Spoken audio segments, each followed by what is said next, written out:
जय सियाराम। श्री राधे राधे। ओम नमः शिवाय। हर हर महादेव।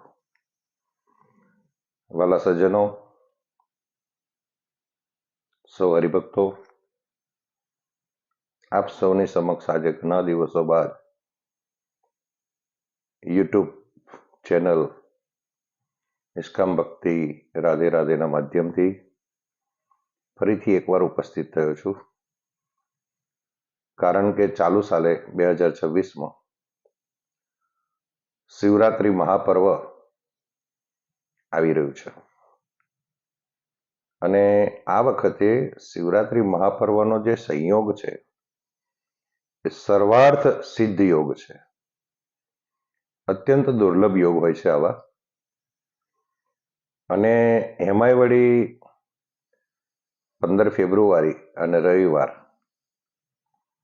એટલે કે 15/2/2026 રવિવારના રોજ મહાશિવરાત્રિ પર્વ ઉજવાશે. પણ ખરેખર જ્યોતિષ શાસ્ત્રની દ્રષ્ટિએ, પંચાંગની દ્રષ્ટિએ જોઈએ તો આ વખતે શિવરાત્રિ 15/2/2026 રવિવારના રોજ સાંજના 5:05 શરૂ થાય છે અને બીજે દિવસે સોમવારે, એટલે કે 16 તારીખ 16/2/2026 સોમવાર સાંજે 5:36 પૂરી થાય છે. પરંતુ આપણે મહાશિવરાત્રિનું પર્વ રવિવારને દિવસે જ ઉજવવાનું રહેશે, અને એમાંય વળી રવિવાર શિવરાત્રિ જે છે, ઘણા હરિભક્તોને ખબર નહીં કે આપણે શિવરાત્રિ શા માટે ઉજવીએ છીએ. તો શિવરાત્રિનું મહાન પાવન પર્વ એટલે ભગવાન શિવ અને માં પાર્વતીના લગ્નનો દિવસ. ઠેર ઠેર શોભાયાત્રાઓ નીકળશે, શિવજીના વરઘોડા નીકળશે, શિવજીની સવારીઓ નીકળશે, અને દરેક શિવાલયોની અંદર ભક્તિમય માહોલ આપણને જોવા મળશે. તો વાલા સજ્જનો, આપ સૌને એક જ વસ્તુ જણાવું છું કે શિવરાત્રિ મહાપર્વના દિવસે ભગવાન શિવની પાસે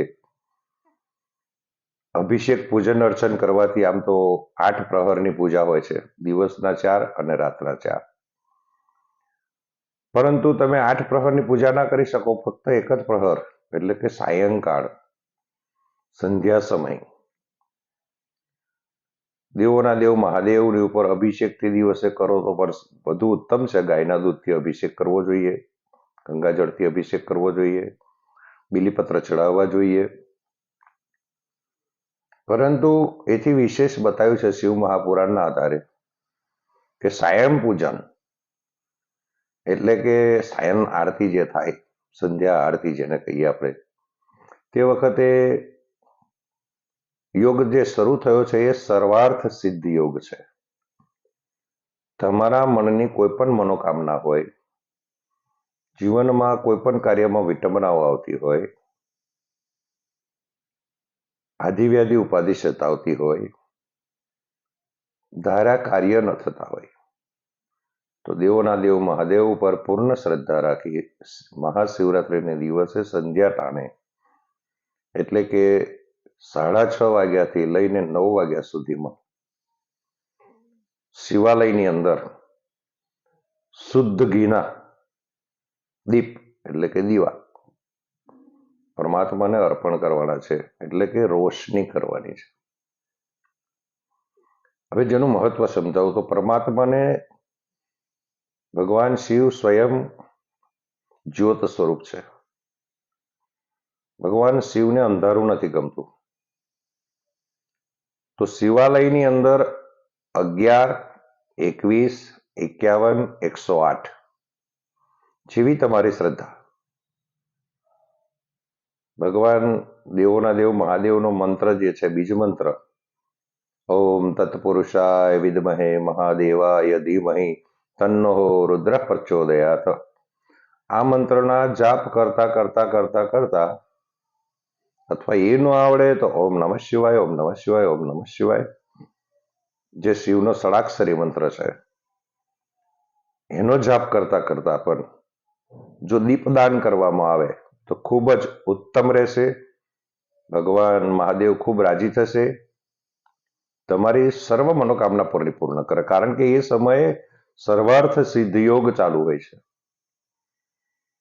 અને મહાશિવરાત્રિ પર્વ નિમિત્તે ભગવાન શિવને દીપદાન કરો, અતિ ઉત્તમ છે.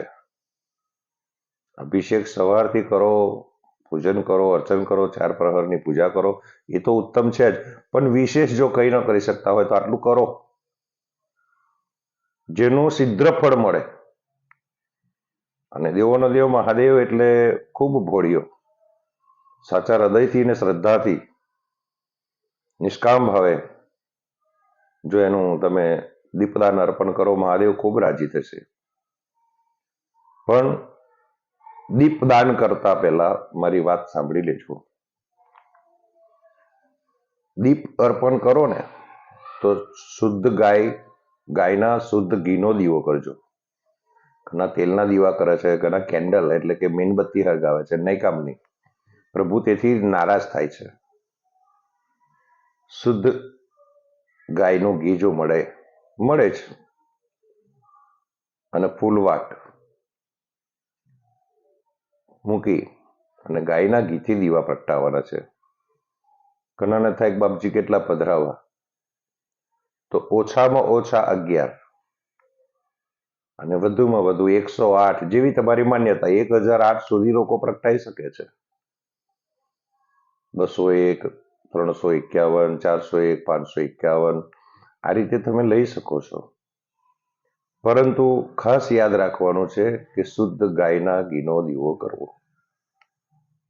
આપણા ઘરના મંદિરમાં પણ જો શિવલિંગ પધરાયું હોય, ચર શિવલિંગ, કોઈ પણ શિવલિંગ હોય, અથવા તો કોઈ પણ શિવાલયે તમે જઈ શકો. ગામના શિવાલયમાં જાઓ, વનમાં હોય, કોઈ આશ્રમમાં હોય, પ્રતિષ્ઠિત શિવલિંગો હોય, ત્યાં પણ તમે દીપદાન કરી શકો છો.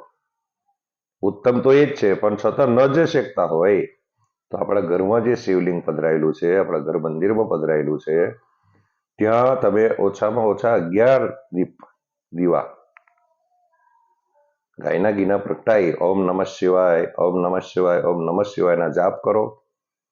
અથવા તો ઓમ તત્પુરુષાય વિદ્મહે મહાદેવાય ધીમહિ તન્નો રુદ્ર પ્રચોદયાત, એનો પણ જાપ કરી શકો છો.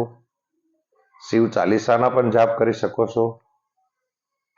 જે શિવજીની પ્રાર્થના છે, શંભુ ચરણે પડી માગુ ઘડી રે ઘડી, આનો પણ તમે પાઠ કરી શકો છો.